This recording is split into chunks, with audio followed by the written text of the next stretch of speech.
네, 한덕수 대행의 대미 협상 관련 기자회견 시작하도록 하겠습니다.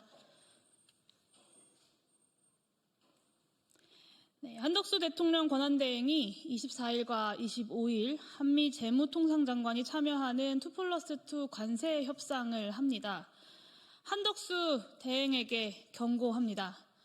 내란수계가 임명한 내란 정권의 내란 총리에게 주어진 임무는 짧은 기간의 대통령 선거 관리를 무탈히 해내는 것뿐입니다. 한국체제는 국가의 전략적 이익이 걸린 협상에서 국민을 대표할 자격이 없습니다.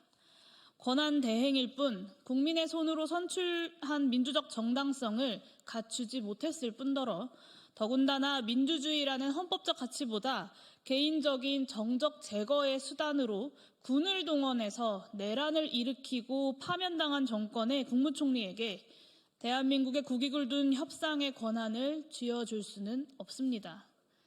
미국과의 협상을 조기에 타결할 실익도 없습니다.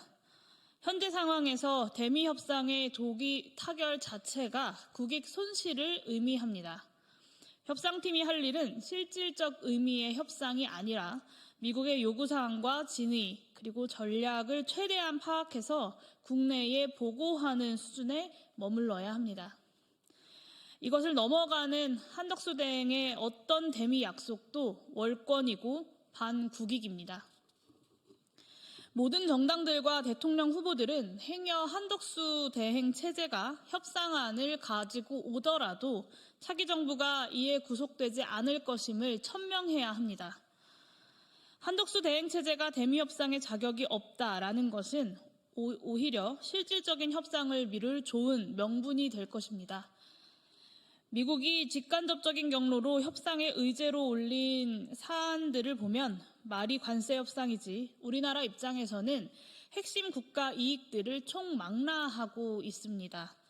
한국의 자동차 배기가스 규제, 쇠고기 수입 제한, 넷플릭스 등 글로벌 콘텐츠 업체의 망 사용료 등 다양한 비관세 공공규제들을 포괄하고 알래스카 LNG 개발과 조선업 등 대미 직접 투자들까지 겹쳐 있습니다.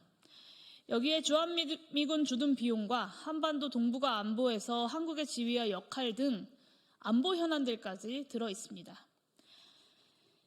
2개월 남짓 선거를 관리하는 내각이 이런 전략적인 국익을 놓고 국민을 대표한다는 것은 상상할 수 없습니다. 경거망동하지 않기를 한덕수 권한대행에게 경고합니다. 트럼프의 관세 정책이 애초에 구상대로 흘러간다라는 보장이 없는 상황에서 조기의 협상 타결은 장기에 걸친 협상보다 우리에게 훨씬 불리한 결과를 예정하고 있습니다.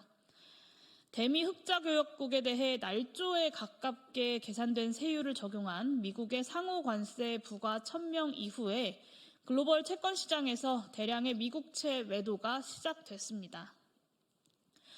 통상적으로 시장 불확실성이 증폭하면 주식시장은 하락하고 최고의 안전자산인 미국채 가격은 상승하는 것이 일반적입니다.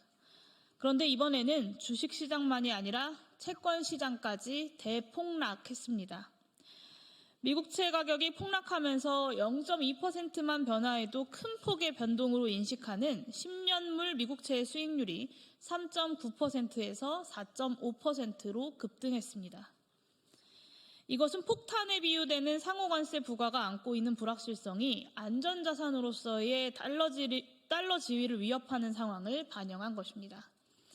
주식과 채권 양쪽 모두에 걸친 금융시장의 압력으로 트럼프 행정부는 발효 13시간 만에 중국을 제외한 모든 국가에 대한 상호관세 부과의 90일 유예를 발표해야만 했습니다.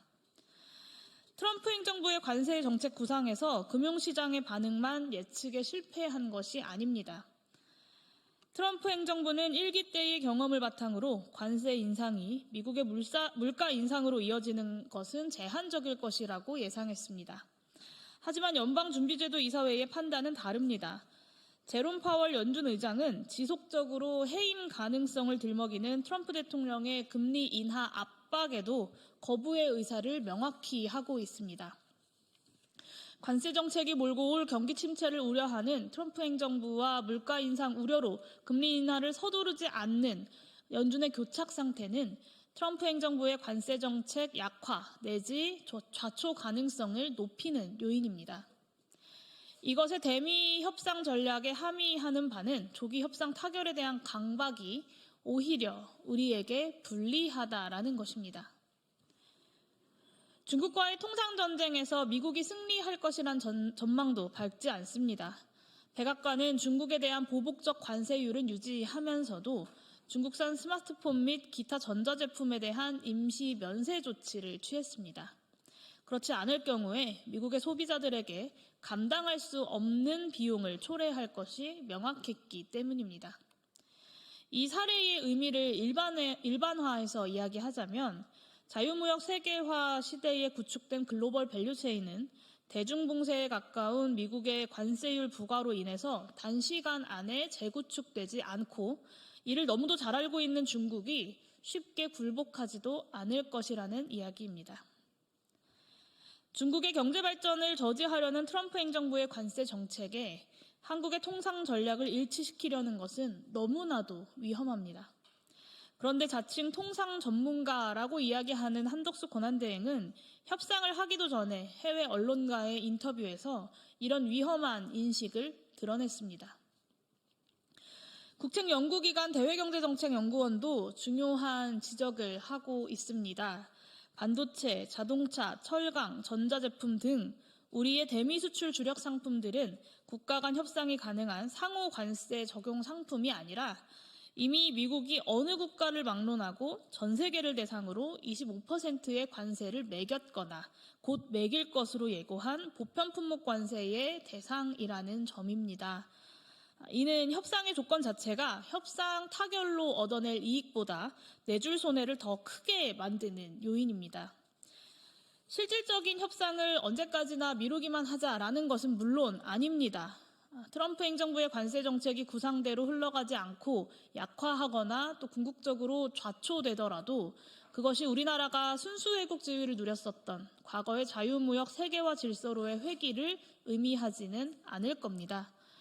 2024년 대미 무역수지 흑자가 전체 무역수지 흑자보다 더 클 정도로 미국 시장은 우리 경제에 중요한 위치를 점하고 있고 다가올 협상에서 이익의 균형을 이루고 피해를 최소화하는 협상은 절대적으로 중요합니다.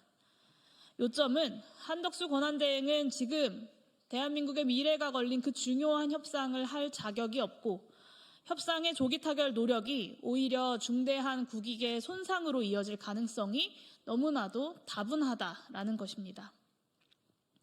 가장 우려스러운 것은 윤석열 일당이 벌인 내란 행위에 대한 헌법재판소의 단호한 판결과 국민들의 심판에도 불구하고 자기 지위를 망각한 내란 대통령의 권한을 대행하고 있는 한덕수의 대통령 놀이, 그리고 더 나아가서 실제로 대통령이 되고 싶은 한덕수 개인의 꿈을 위한 사전 선거 운동이 국익 손상으로 이어질 가능성입니다.